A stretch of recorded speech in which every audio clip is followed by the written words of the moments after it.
اعوذ باللہ من الشیطان الرجیم بسم اللہ الرحمن الرحیم. معزز سامعین السلام علیکم. آپ سن رہے باشعور زمین کا باشعور پروگرام ریڈیو ہے زندگی شکاگو ٹی وی ریڈیو, اور آپ کی جانی پہچانی آواز توصیف صدیقی آپ سے مخاطب ہے. آپ کی جانی پہچانی آواز 13 سال سے آپ کو ہم اپنے پروگرام میں آپ کو بہت ساری ایسی نامور شخصیات کو لے کر آتے ہیں.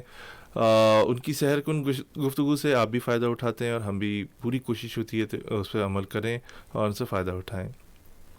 ہمارے پروگرام کی کچھ تفصیلات مزید فرما لیجیے. ہمارے اسٹیشن پر آپ کال کر سکتے ہیں. اس کے لیے ڈائل کیجیے 773-766-1416 773-766-1416 پر آپ ہمیں کال کر سکتے ہیں. آپ کا فیڈ بیک میرے لیے انتہائی قابل احترام ہے, اور آپ کی کالز اور فیس بک لائیو پر آپ کی جتنی بھی باتیں اور کمنٹس ہیں میرے لیے قابل احترام ہے. آپ کو جیسے کہ پتہ ہے کہ ہم اپنے پروگرام کی ابتدا تلاوت کلام پاک سے شروع کرتے ہیں, جو انتہائی اہم ہے. اور میں اپنے لسنر سے کہوں گا کہ جب وہ فیس بک پر مجھے لائیو کریں جب تلاوت ہو رہی ہوتی ہے, تو پلیز ذرا تھوڑے سے کمنٹس وغیرہ اس وقت نہ کریں, یا مجھے بیچ میں کال نہ کریں, کیونکہ تلاوت بہت اہم ہے. اور تلاوت کے لیے ہم نے زحمت دی ہے آج جناب منیب صدیقی صاحب کو. اور منیب صدیقی کافی عرصے سے ہمارے پروگرام میں نعت بھی پڑھتے ہیں اور کلام پاک کی تلاوت بھی کرتے ہیں, جو بہت ضروری ہے. اور سنیے, انجوائے کیجیے, اور آپ کا فیڈ بیک بھی ضرور چاہیے مجھے. ایک چھوٹے سے بریک کے بعد آپ کی خدمت میں حاضر ہوتے ہیں.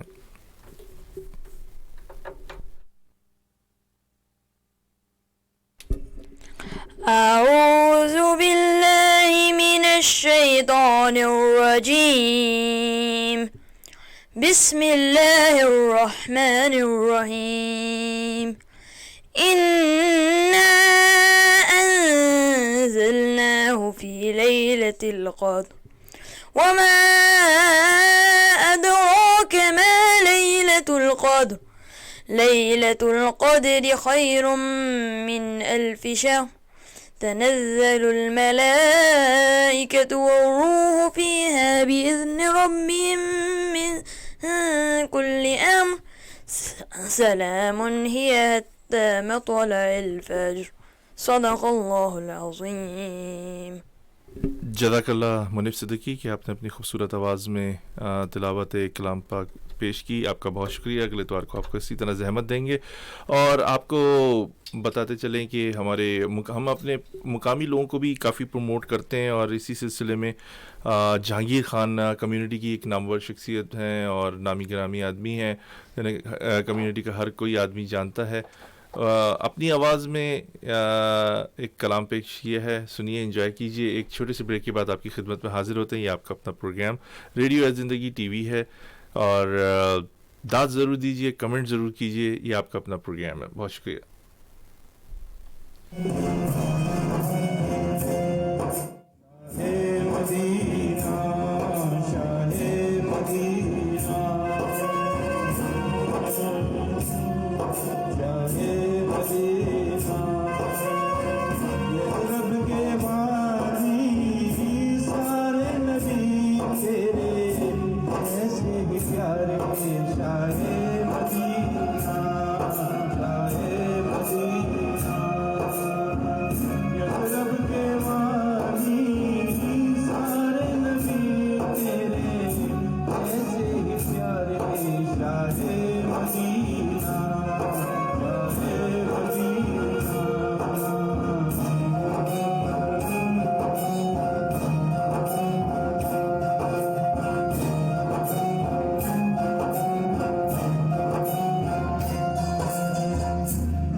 مدینہ شاہ مدینہ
تو سمعین آپ نے یہ خوبصورت سی نعت سنی.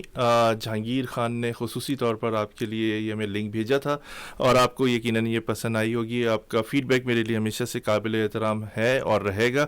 آپ کو بتاتے چلیں سامعین کہ ہم گزشتہ 3-4 پروگرام سے پاکستان میں سندھ کا جو ایک اہم صوبہ ہے جو بہت بڑا ریونیو بھی پاکستان کو فراہم کرتا ہے اور بہت ساری باتیں ہم نے کی, بہت سارے لوگوں کو آپ کے درمیان میں لے کر آئے. ہم نے ان سے گفتگو کی کہ سندھ کی بدحالی کی اہم وجہ کیا ہے. آیا پولیٹیکل پارٹیز کا پرابلم ہے, آیا عوام کا خود پرابلم ہے کہ عوام خود اپنے اندر شعور نہیں لے کے آنا چاہتی, یا عوام ہی یہ اس طرح چاہتی ہے کہ ہم جو کنویں کے مینڈک بنے رہیں اور ترقی کی طرف نہیں لے کر آئیں.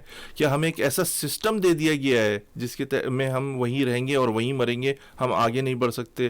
کیا وڈیرے یا ہمارے جو منسٹرز وغیرہ ہیں وہ یہی چاہتے ہیں کہ قوم پڑھے نہیں تو ہمارے غلام بن کے رہیں؟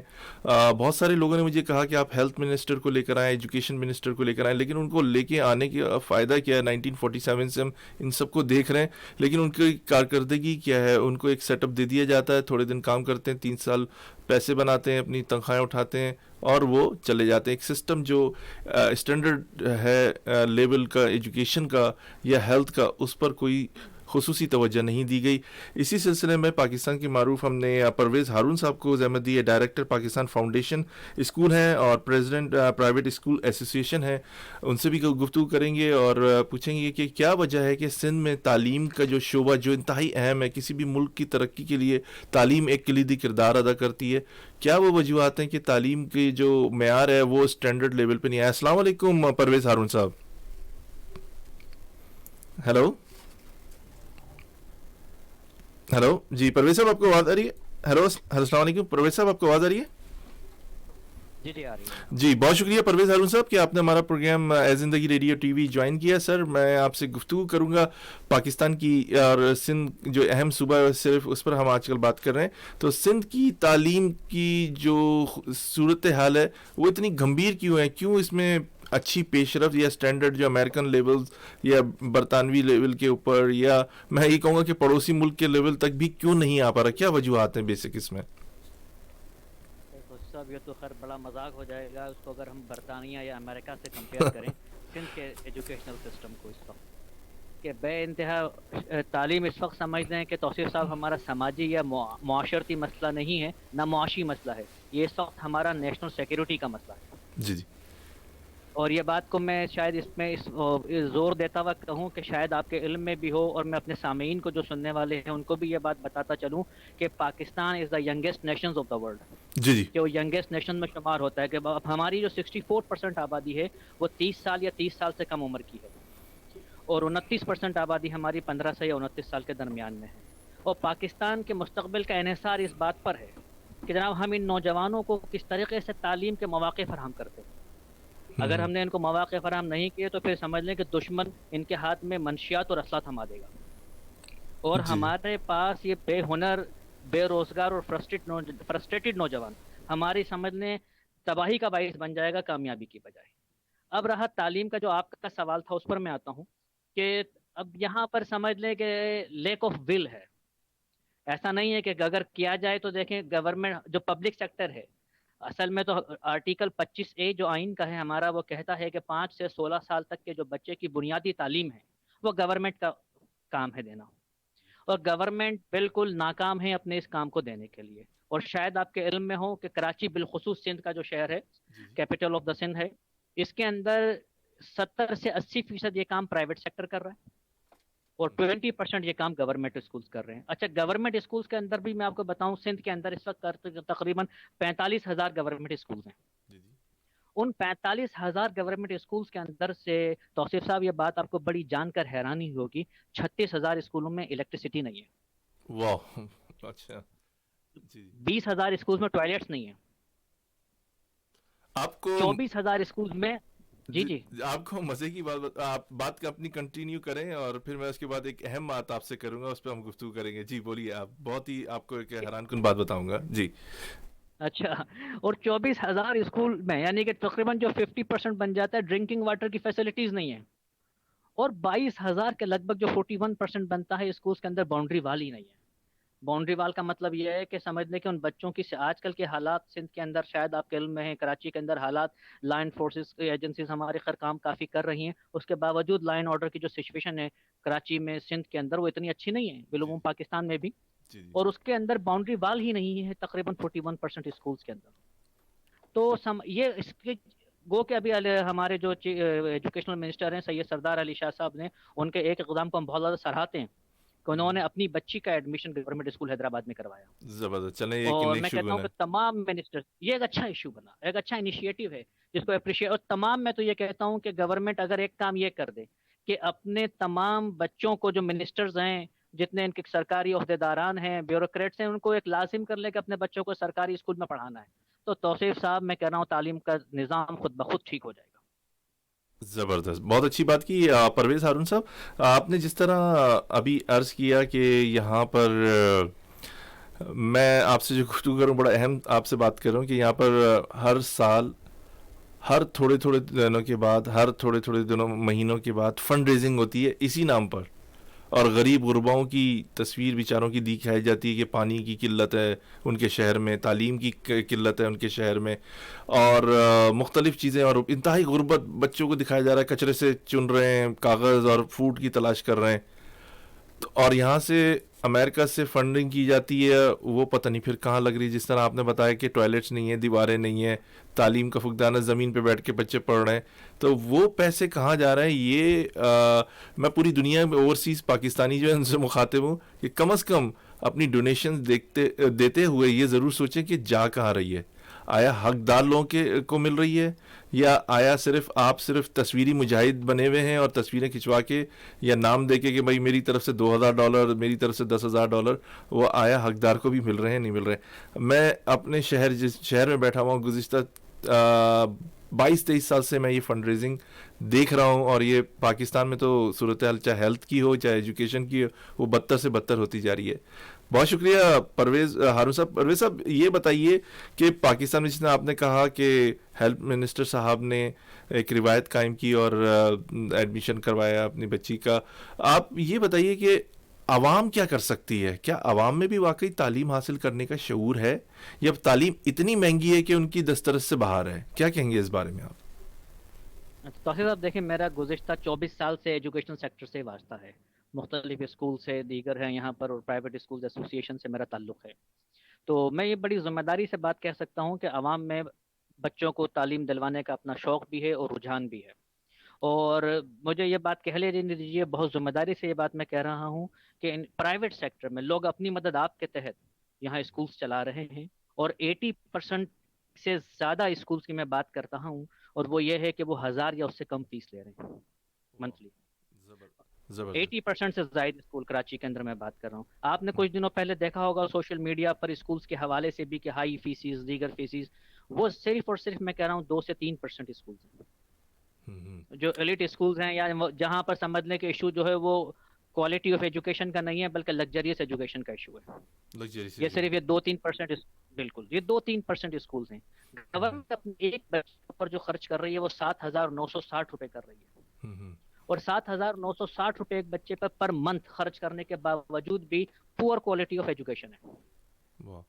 اور پرائیویٹ سیکٹر کے اندر 1000 یا 2000 کے درمیان فیسز لے کر بہتر میں بول رہا ہوں نسبتاً گورنمنٹ اسکول کے بہت بہتر کوالٹی ایجوکیشن پرائیویٹ اسکولز دے رہے ہیں. تو یہ کریڈٹ دینا چاہیے ہمارے جو پرائیویٹ سیکٹر ہے اس کو، اور گورنمنٹ کو چاہیے کہ ہم، ظاہر سی بات ہے کہ یہ کام گورنمنٹ کا، یہ مورل رسپانسبلٹی گورنمنٹ کی ہے. اس مورل گورنمنٹ رسپانسبلٹی میں پرائیویٹ سیکٹر اگر ان کی مدد کر رہا ہے تو گورنمنٹ کو بھی چاہیے کہ ان کو سپورٹ کرے کچھ، تاکہ ہم مل کر ان کے ساتھ مل کر کچھ آگے کر سکیں اور تعلیم کا جو ریشو ہے وہ بڑھا سکیں. اس وقت تقریباً سندھ کے اندر 16 لاکھ بچے آؤٹ آف اسکولز ہیں سر توصیف بھائی، پرائمری ایجوکیشن کی بات کر رہا ہوں میں صرف. واہ.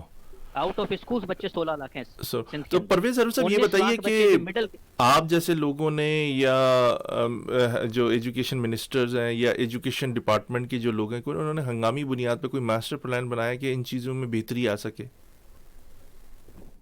سر پلان تو شاید بنے ہیں مگر وہ صرف کاغذوں کی اور فائلوں کی ہی نظر ہو گئے کچھ، اس کے بعد آگے نہیں بن سکے. مگر ابھی بڑا اچھا ایک فنڈ آیا برطانیہ سے، برطانیہ سے بہت اچھے، ہاں جی. اور وہ یہاں پر ای ایف ایس کے نام سے، ایجوکیشنل فنڈ فار سندھ کے نام سے کام شروع ہوا. اور ای ایف ایس نے بہت اچھا کام کیا یہاں پر، مگر بہت تقریباً 3-4 سال چلا. اور کم از کم میں کہتا ہوں سندھ کے اندر، کراچی لیول کی اگر میں بات کروں تو ہم نے کم سے کم یہاں پر 3-4 لاکھ بچے انرول، آؤٹ آف اسکول جو بچے تھے وہ 3-4 لاکھ بچے ہم نے انرول کروائے جن کو فری ایجوکیشن مل رہی تھی. ہم جو پرائیویٹ اسکول چلا رہے تھے، ہم نے اپنے پرائیویٹ اسکولس کے اندر سیکنڈ ہاف کے اندر یا ہم نے الگ کچھ وہ کر رومز سیپریٹ کر ان بچوں کو ایکوموڈیٹ کرا، اور ان بچوں کی فیس غالباً 300 روپے کے حساب سے، اچھا توصیف صاحب 300 روپے کے حساب سے ہمیں ایجوکیشنل فنڈ فار سندھ ہمیں دے رہا تھا، وہ 3 لاکھ. اس کے اندر بھی کیا ہوا کہ سر کرپشن ہو گئی، اور یہ پورا سسٹم 2 سال چلنے کے بعد بند ہو گیا. اور یقین کریں بہت دکھ کے ساتھ میں کہہ رہا ہوں کہ وہ 3-4 لاکھ بچہ میں سے شاید جو بھی پرائیویٹ اسکول والے تھے جنہوں نے اپنی مدد آپ کے تحت 10, 20, 25, 30 بچے ایکوموڈیٹ کرے، 40 ہزار بچہ تو شاید ایکوموڈیٹ ہوا، مگر باقی 2.5-3-4 لاکھ بچہ دوبارہ واپس چلا گیا سر. واہ. پرویز صاحب، یہاں پر امریکہ میں ایک زمانہ تھا، بڑے بچے آتے تھے انٹرنیشنل اسٹوڈنٹ پاکستان سے پڑھنے میں، اور میں آپ سے کچھ باتیں شیئر کروں گا کہ ایک المیہ یہ بھی تھا کہ جو وزیر تھے یا کوئی اچھے عہدوں پہ فائز تھے، ان کے بچے ساری اسکالرشپ وہی اٹھا لیا کرتے تھے، یہاں سے پڑھتے تھے، پاکستان جاتے نہیں تھے، یہیں رک جاتے تھے. اور بہت سارے لوگوں کو یہ علم نہیں ہے کہ اگر کوئی بچہ جو بڑی محنت سے یہاں تک پہنچتا ہے، اگر وہ پی ایچ ڈی کر لے تو اسے گرین کارڈ حکومت امریکہ دے دیتی ہے اگر وہ اس کی کارکردگی بچے کی اچھی ہو تو. اور لیکن یہ ایک اور بھی پرابلم ہے جس طرف آپ کو لے کے آ رہا ہوں، جو میں نے ابھی ذکر کیا کہ بچے یہاں پر امریکہ آ کے پاکستان کے پیسوں پہ پڑھتے ہیں اور پاکستان کے سسٹم کو ٹھیک کرنے کے لیے پاکستان نہیں جاتے. اس کے لیے کیا اقدامات کر سکتے ہیں ہم؟ سر دیکھیں برین ڈرین تو ہوا ہے، یہ پچھلے 2 ڈیکیڈز کے اندر یہ برین ڈرین تو ہوا ہے پاکستان سے بہت زیادہ. اس کی جو بڑی وجوہات میں سے سمجھ لیں، ایک تو لا اینڈ آرڈر کی سچویشن تھی یہاں پر، جی کہ وہ بچہ یہاں پر جب آ رہا ہے وہ محفوظ ہی نہیں ہے، تو والدین سوچتے ہیں کہ جی ملک سے باہر ہی ہے تو زیادہ بہتر ہے. الحمدللہ پچھلے تقریباً چند ایک سالوں کے اندر ملک کے اندر یہ حالات بہتر ہوئے ہیں. جی اکنامیکل یہ جو ہمارے لا اینڈ آرڈر کی سچویشن تھی یہ بہتر ہوئے ہیں. اکنامیکل حالات بھی کچھ بہتری کی طرف گمان ہے کہ آنے والے وقتوں میں چلا جائے گا. مگر یہ غلط ہے. میرا اپنا ذاتی خیال یہ ہے کہ ان کو ہماری گورنمنٹ کو چاہیے کہ ان کے لیے کچھ ایسی اپرچونیٹیز پیدا کریں کہ وہ ہمارے پاس ہمارا جو سرمایہ ہے، جن بچوں پہ ہمارے انویسٹمنٹ ہے، جن پر وہ کام کیا ہم نے اور جنہوں نے وہاں جا کر سیکھا، وہ پاکستان واپس آئیں اور یہاں پر آ کر کام کریں. جی پرویز عرب صاحب یہ بتائیے کہ یہاں پر جو میں دیہی علاقوں کی بات کروں گا کہ عرصے دراز سے وہی دیکھ رہے ہیں کہ درختوں کے نیچے بچے پڑھ رہے ہیں، وہی زمین پہ تپتی دھوپ کے اندر بچے پڑھ رہے ہیں. تعلیم کو اتنا مشکل بنا دیا گیا ہے کہ تعلیم حاصل کرنے کے لیے تمہیں سخت دھوپ کے اندر، آپ کو پتہ ہے انٹیریئر میں کیسی تپتی ہوئی دھوپ ہوتی ہے، تھر کا علاقہ لے لیجئے. کیا وجوہات ہیں کہ فنڈز ہونے کے باوجود بھی اور تعلیمی یافتہ لوگ ہونے کے باوجود بھی وہی صورتحال ہے، وہی چیزیں ہیں؟ اس کے لیے آیا عوام کو پرامن احتجاج کرنا چاہیے، یا ہمارے وہی آپ نے جو کہا کہ جو قانونی جو ہمارے مسئلے مسائل ہے، لا اینڈ آرڈر کا جو مسئلہ ہے اس کا پرابلم ہے، یا ہم اپنی مدد آپ کے تحت جو ایک ہوتا ہے نا کہ نہیں کہ میں اپنی زندگی کے جو روز کے 24 گھنٹے ہوتے ہیں اس میں سے 1 گھنٹہ یا آدھا گھنٹہ ایسے ہی غریب لوگوں کو دوں گا جو تعلیمی یافتہ جو بہت شعور رکھتے ہیں، یا اس طرح تھوڑی کوئی بہتری آ سکتی ہے؟ آپ کیا کہیں گے اس بارے میں؟ تو سر بہت اچھی بات کری آپ نے، اور بالکل میں کہہ رہا ہوں کہ دیکھیں ہمارا پڑوسی ملک ہے جی بھارت، وہاں پر بھی میں دیکھ رہا ہوں کہ تعلیم کی جو ریشو ہے یا تعلیم کی جو کوالٹی ہے وہ بہت اچھی ہے بنسبت ہمارے ملک کے. جی اور ہمارے ملک کے اندر یہ المیہ ہے. آپ کہہ رہے ہیں کہ سندھ کے اندر دیہی علاقوں کے اندر یہ مسئلہ ہے، میں بول رہا ہوں سندھ کے شہری علاقوں کے اندر بھی یہ مسئلہ ہے واہ. کہ یہاں پر بچے دریوں میں بیٹھ کے پڑھ رہے ہیں، یہاں پر اسکولوں کے اندر باڑے بنے ہوئے ہیں، بھینسیں بندھی ہوئی ہیں. یہاں پر میں بتا رہا ہوں کراچی کے اندر، دیہی علاقے تو ایک الگ بات ہے.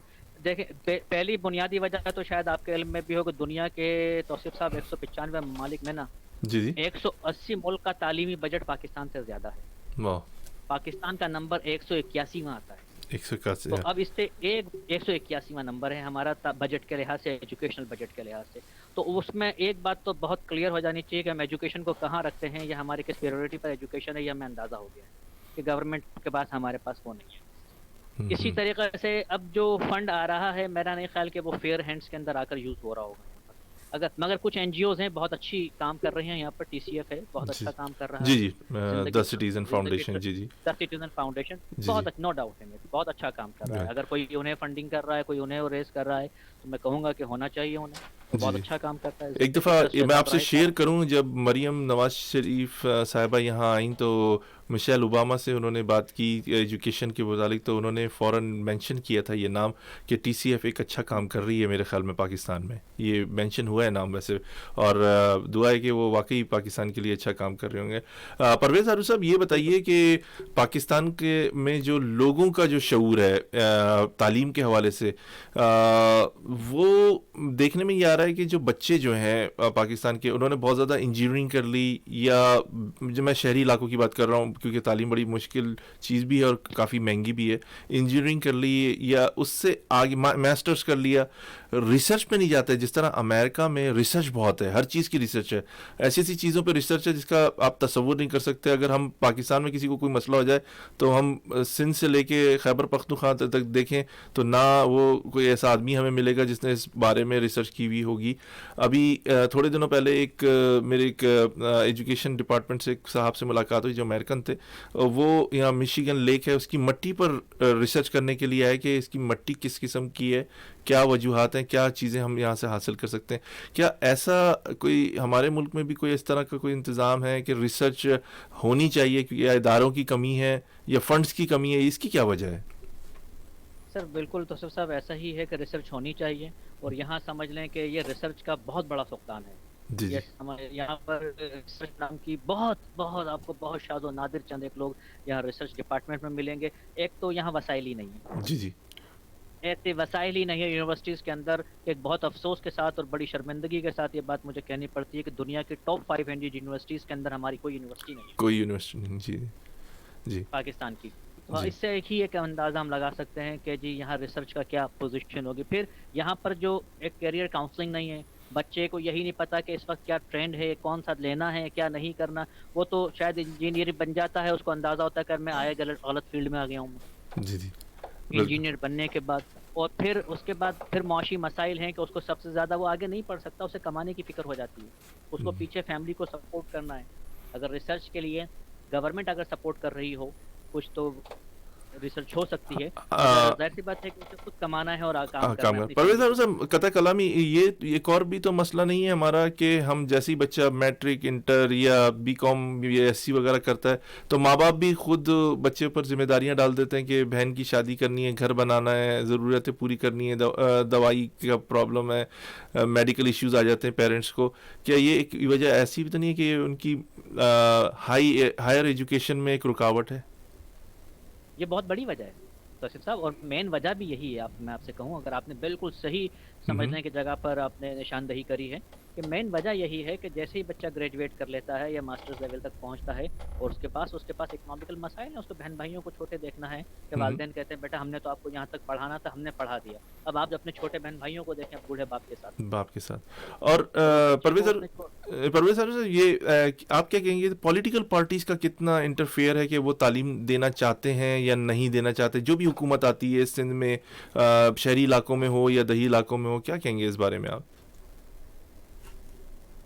بہت سینسٹیو آپ نے سوال کیا ہے. اچھا, اگر آپ جواب دینا نہیں چاہیں جو کہ آئی نو مجھے سارے پرابلمس پتہ ہے, اور اگر کوئی ایسا مسئلہ نہیں ہے جی آپ کنٹینیو کر سکتے ہیں. میں کہتا ہوں لیک آف ول تو ہے یہاں پر, بالکل ایسا ہے, لیک آف ول ہے. اگر چاہیں جب پرائیویٹ, میں نے آپ کو ایک مثال دی کہ جب پرائیویٹ سیکٹر 1000 سے لے کے 2000 روپے فیس لے کر بھی اپنے ٹیچر سے, ہمارے پاس جو سیلریز کا ریشو ہے 7000 8000 10000 تک ہے, 15000 تک ہے, 20000 تک ہے, اس اسکیل کے اندر ہم سیلریز دے رہے ہوتے ہیں پرائیویٹ سیکٹر کے اندر. اور آپ 70 80 ہزار روپے گورنمنٹ سیکٹر میں ٹیچرز کو سیلریز دے کر کام نہیں لے سکتے. تو یہ تو سر کیا کہ لیک آف ول ہی ہے نا یہ تو. جی جی بالکل. اور یہ اس کے بارے میں کیا کہیں گے, نقل کا جو رجحان ہے, ابھی ہمارے ایک بہت اچھے دوست حامد الرحمان صاحب نے دنیا ٹی وی پر ایک رپورٹنگ بھی کی تھی, ہمارا پروگرام بھی جوائن کیا تھا, جس میں وہ ایجوکیشن منسٹر جو ہیں وہ کہہ رہے ہیں کہ پہلے ایک دن پہلے پیپر آؤٹ ہوتا تھا, اب وہ واٹس ایپ پر وہ بڑی ان کو پراؤڈ تھا. نقل کا رجحان, اس کی وجہ سے یہ بہت ہی بڑا ایک ناسور ہے, اور کھلے عام نقل ہوتی ہے, پولیٹیکل پارٹیز کی مداخلت ہوتی ہیں, اس میں اپنے ذاتی اثر و رسوخ لوگ استعمال کرتے ہیں. اس کے اوپر کوئی اقدامات ہو رہے ہیں آپ پرویز ہارون صاحب, اس پر بتائیے پلیز. Thank you sir. بہت افسوس کے ساتھ کہنا پڑے گا مجھے کہ میں نے آپ سے کہا کہ ظاہر سی بات ہے کہ میرے پاس اس کی فرسٹ ہینڈ نالج ہے, میرا خود تعلق ہی ایجوکیشن سے ہے, اور یہاں پر میں خود دیکھ رہا ہوں میرے اپنے اسکولس کے بچے بیٹھتے ہیں, میرے اپنی تنظیم کے اسکولس کے بچے بیٹھتے ہیں کراچی کے اندر. تو ظاہر سی بات ہے کہ میں اس کا, اور سر یہ 9th جب کلاس میں بچہ ہمارا پیپرز دے لیتا ہے, اور میٹرک میں آ کر ہمارے اسکول میں نہیں پڑھتا نہیں ہے, وہ 8 کلاس تک تو بہت اچھا پڑھتا ہے, 9th میں بھی ہم اس کو پڑھا لیتے ہیں. جب 9th کے پیپرز دے کر آتا ہے میٹرک کلاس میں وہ بچہ نہیں پڑھتا. نہ پڑھنے کی ایک وجہ یہ ہے کہ اس نے 9th میں پیپر دیکھ لیا کہ کس طرح ہو رہے ہیں, اور وہ کہتا ہے کہ سر پیپر پڑھنے کی تو ضرورت ہی نہیں ہوتی پیپر دینے کے لیے. وہاں پر جا کر تو کتابیں رکھ کر, دیگر ساری چیزیں رکھ کر, اور اس کے اندر سر ایک بہت بڑا مافیا سمجھ لیں شامل ہو گیا ہے. جب پیسہ شامل ہو جائے نا, نقل کے ساتھ یہاں پر نقل میں پیسہ شامل ہو چکا ہے. جی جی. اور جب پیسہ شامل ہو جائے تو سمجھ لیں کہ بچہ اپنا حق سمجھ کے وہ کر رہا ہوتا ہے, اور یہ کرپشن کا ایک سمجھ لیں بازار گرم ہو جاتا ہے. اور روکا جا سکتا ہے اس کو, مگر وہی پھر بات ہے کہ ول نہیں ہے. ول نہیں ہے. پرویز ہارون صاحب ایک اور میں آپ سے اہم سوال کروں گا کہ تعلیم کو ایک تجارت بھی بنا لیا ہے لوگوں نے. جس طرح تعلیم کو بیچا جا رہا ہے کہ یہ کوئی غریب آدمی کے پاس کچھ پیسے ہیں تو اس نے اپنے گھر میں ہی اسکول کھول لیا نیچے, اور وہ تعلیم کو ایک تجارت کی حیثیت سے اپنا بزنس بنا کر بیچ رہے ہیں. لیکن تعلیم کو ایک بچوں کی جو کہتے ہیں نا جنریشن تیار کرنے کے لیے, آنے والے مستقبل میں بچے جو معمار بنانے کے لیے کہ ہمارے ملک کی باغ دور سنبھالیں گے, اس کا رجحان ختم ہو گیا ہے, چاہے وہ پاکستان کے پورش ایریا. جی جی جی جی. تو سر بہت اچھی بات کری آپ نے, مگر اس کے بارے میں میری اپنا نقطۂ نظر تھوڑا سا الگ ہے, اور میں اس کو ایک دوسرے اینگل سے دیکھتا ہوں. اور وہ اینگل کیا ہے توصیف صاحب, لٹریسی ریٹ ہمارے پاس کیا ہے اس کو آپ جانتے ہیں, بہت پیچھے ہیں ہم لٹریسی ریٹ کے اندر. پاکستان کے اندر, ہندوستان کے اندر تو درخت کے نیچے بھی بیٹھ کے پڑھایا جا رہا ہے اس وقت, اور وہاں لٹریسی ریٹ کو بڑھایا جا رہا ہے. وہاں ولیج کے اندر ایسے اسکولس چل رہے ہیں جو اس طریقے سے پڑھایا جاتا ہے. یہاں پر بھی اس لوگوں نے دیکھیں ضرورت ایجاد کی ماں ہے. میں کہتا ہوں وہ اسکول بنا ہی کیوں, وہ اسکول بنتا ہی نہیں اگر ضرورت نہ ہوتی اس ایریا. میں نے ایک اگر 80 گز کے مکان میں 120 گز کے اسکول کے مکان میں بنایا ہوا ہے گورنمنٹ کا سامنے, 5000 گز کے اوپر بنا ہوا اسکول خالی پڑا ہوا ہے اور میرے 120 گز کے اسکول کے اندر اگر آ رہے ہیں بچے پڑھنے کے لیے تو اس کا مطلب ہے کہ ان کی ضرورت ہے, ان کی نیڈ ہے یہ. جی اور جو جس کیپیسٹی کے اندر پڑھا رہا ہے سر, میں تو اس وقت جو کہتا ہوں وہ پڑھانے دیا جائے, اس کو کچھ نہ کچھ تو بچہ سیکھ ہی رہا ہے, جی جی کچھ نہ کچھ تو بچہ پڑھ ہی رہا ہے. ہو سکتا ہے کہ اس کے اندر ایک والدین کی کیپیسٹی ہے وہ 200 روپے مہینہ دے سکتے ہیں, تو ان کے پاس ایک چوائس ہے 200 روپے والے اسکول میں بھی پڑھا سکتے ہیں. وہ کسی والدین 1000 روپے ان کی کیپیسٹی وہ 1000 والے اسکول میں بھی پڑھا سکتے ہیں. کسی کے والدین کی 5000 کی فیس کی کیپیسٹی وہ 5000 والے اسکول میں پڑھا سکتے ہیں. ہمیں اس ایک چوائس کو اس وقت موجودہ حالات میں سندھ کے ختم نہیں کرنا چاہیے. ہمیں اس کو تنقید کی بجائے تعریفی نظر سے دیکھنا چاہیے کہ ان جو چھوٹے اسکول میں جس شخص نے انیشیٹو لیا ہے گورنمنٹ کو اس کو مدد کرنا چاہیے. گورنمنٹ نے سر اس کے باوجود بھی ہم سے مختلف ناموں سے 25 قسم کے ٹیکسز لگائے ہوئے ہیں پرائیویٹ سیکٹر کے اسکولز کے اوپر بھی. ہمارے سمجھ جو بلز آتے ہیں الیکٹریسٹی کے کمرشلز آتے ہیں. گورنمنٹ اسکولز میں لائٹ نہیں ہے, ہمارے اسکول میں لائٹ ہیں, کمرشلز بل آتے ہیں, اسٹینڈ بائی جنریٹرز ہیں ہمارے, اس کے اخراجات ہیں ہمارے پاس. اس کے علاوہ سوشل سیکیورٹی کے, اولڈ ایج بینیفٹ کے, انکم ٹیکس, تقریباً مختلف مد کے اندر 25 سے زائد ٹیکس انہوں نے اسکولوں پہ لگائے ہوئے ہیں. اس کے باوجود اس وقت اگر گورنمنٹ ایک کام یہ کر لے کہ جناب آئے اور پرائیویٹ سیکٹر کو سپورٹ کر دے پوری, میں کہتا ہوں سر تعلیم کے اندر بہت ریوائول آ جائے گا سندھ کے اندر. بہت اچھی بات کہی ہے. سامعین آپ سن رہے ہیں ریڈیو اور ٹی وی پروگرام اے زندگی شکاگو سے. ہم آپ کے ساتھ لائیو ہیں اور ہمارے ساتھ پرویز ہارون صاحب تھے, ایجوکیشن سے وابستہ ہیں, اور ہم نے جو سندھ کی بدحالی کیا وجوہات ہیں اس پر ڈسکشن کیے پچھلے 3-4 پروگرامز میں. آپ کے سامنے چیزیں آئی ہیں, اس میں پولیٹیکل انوالومنٹ بھی ہے, اس میں بجٹ کا صحیح جگہ لگنا بھی نہیں ہے, جو فنڈز ملتے ہیں گورنمنٹ کی طرف سے وہ صحیح جگہ استعمال نہیں ہو رہے, اور کچھ ہمارے لوگوں کو بھی تھوڑی سی اپنی اخلاقی قدروں کو بلند کرنا چاہیے کہ تعلیم کو تجارت نہ بنائیں. اور جو بچے علاقوں میں, یہاں پر ایک اور بھی میں آپ لوگوں سے بات شیئر کروں گا کہ کوئی بچہ اگر یا کوئی صاحب علاقے میں اچھے تعلیمی یافتہ ہوتے ہیں, وہ علاقے کے کمزور لوگوں سے ملنا بھی نہیں پسند کرتے, ان سے کم بات کرتے ہیں. انہوں نے اپنا حلقہ بنایا ہوتا ہے, وہ ان کے میں بھی تھوڑی سی تکبر ہے. تو ان سے بھی گزارش ہے کہ اپنے علاقے کے بچوں کو تو کم از کم اپنا بچہ سمجھے, پڑوس کے بچے پڑوسیوں کی بڑے حقوق ہیں. تو یہ ایک انقلاب آ سکتا ہے, چاہے یہ دیہی علاقے ہوں چاہے یہ شہری علاقے ہوں. پرویز ہارون صاحب بہت بہت شکریہ کہ آپ نے ہمارا پروگرام جوائن کیا. آپ کو ہم دوبارہ زحمت دیں گے. ابھی ہو سکتا ہے اگلے پروگرام میں ہم بلوچستان کی بات کریں تو اس پر بھی آپ کا فیڈ بیک ضرور لیں گے. آپ کا بہت بہت شکریہ. بہت شکریہ نواز آپ کے. اللہ حافظ. وعلیکم السلام. وعلیکم السلام. سامعین آپ سن رہے ہیں ریڈیو پروگرام ٹی وی اے زندگی. ہمارے ساتھ پرویز ہارون صاحب تھے. آپ کا فیڈ بیک میرے لیے قابل احترام ہے. ہمارے ساتھ بہت سارے کالرز بھی تھے, ہم ان کی کال بھی لیتے ہیں اور ان سے گفتگو بھی کریں گے, اور ان کی گفتگو ہمارے لیے بہت اہم ہے. ہیلو جی, السلام علیکم. آپ آن ایئر ہیں. السلام علیکم. جی وعلیکم السلام. جی کون سا بات کریں؟ ہیلو جی کون سا بات کریں؟ آپ کی آواز بہت سلو آ رہی ہے سر. جی جاوید احمد بول رہا ہوں سر. جی جاوید صاحب بولیے, کیا کہیں گے آپ؟ سر صحیح بات ہے, آپ نے صحیح بولا, لوگوں میں تکبر آ گیا ہے. آپ ہی میرا فون پہ نہیں اٹھاتے, میری کالیں بھی نہیں سنتے. آپ مجھ بتائیں. دیکھیں سمجھ میں نہیں آتا اس چیز کو کیا بیان دوں. نہیں میں آپ کی بھی دیکھیں کال میں نے پک کی, آپ یقین کریں میں آپ کو دوبارہ اسٹینڈ بائی پر, کیونکہ میں اپنے دوسرے فون سے جس میں میں آپ کو بتا دوں لیڈ تھی, تو میں اس میں آپ کو کنورٹ نہیں کر سکتا تھا اس کال کو, اور جوائن نہیں کر سکتا تھا آپ کو. اسی وجہ سے میں نے تھوڑا سا آپ کو بریک دیا جب میں آپ کی کال کا ویٹ کر رہا تھا. جیسے ہی آپ پروگرام ان کا پرویز ہارون صاحب کا بیان جو اسٹیٹمنٹ دے رہے تھے ایجوکیشن کے بارے میں, جو تجزیہ کر رہے تھے, جیسے ہی وہ ختم ہوا میں نے آپ کو فوراً جوائن کیا. اب آپ کو اور جو لوگ بیچارے جو تکبر کرتے ہیں ان کے پاس بھی کوئی نہ کوئی ریزن ہوگا اس قسم کا, ایسی تو کوئی بات نہیں ہے, ہر ایک کے پاس کوئی نہ کوئی ریزن ہوتا ہے. آپ کے خیال میں آپ کے مہمان نے بڑی اچھی بات کری کہ, اور میرا بھی یہی خیال ہے کہ اگر ہر محلے میں ہر گھر میں اسکول بن جائے, چاہے بھلے 2 طالب علم ہو, مگر پھر بھی اسکول جتنے بن جائیں اچھا ہے. جی کیونکہ تعلیم $1000 فیس لے, بھلے اسے تجارت بنا لے, مگر کم از کم اسکول تو کھلے, لوگوں کو بچوں کو تعلیم تو حاصل ہو. بہت شکریہ جاوید صاحب آپ کی کال کا. سنتے رہیں پروگرام, یہ آپ کا اپنا پروگرام. بہت شکریہ سر, تھینک یو. اللہ حافظ. شکریہ جی, خدا حافظ. اللہ حافظ. تو سامعین آپ کو اسپانسر کی طرف لے کے چلتے ہیں جو بہت ضروری ہیں, ہمارے پروگرام کا اہم ستون بھی ہیں, اور ایک چھوٹے سے بریک کے بعد آپ کی خدمت میں حاضر ہوتے ہیں. سنیے, انجوائے کیجیے. Have your taxes done at A1 Tax Service Inc. by Jamshed Naseem. Mr. Naseem boasts an extensive audit and accounting background. His profile includes working as the Director of Accounting at Chicago State University for more than 10 years, an extensive experience of managing the federal and state grant audits and audits of non-for-profit organizations, among others. While working contractually for the Illinois Office of the Auditor General, Mr. Nasim worked on the audits of several universities and state agencies. Services offered include audit representation to the IRS, Department of Revenue, and the City of Chicago, incorporating businesses, payroll services, individual and corporate tax returns, and bookkeeping services, among others. For more information or to schedule an appointment, contact Jamshed Nasim at 773-680-9571. Again, 773-680-9571.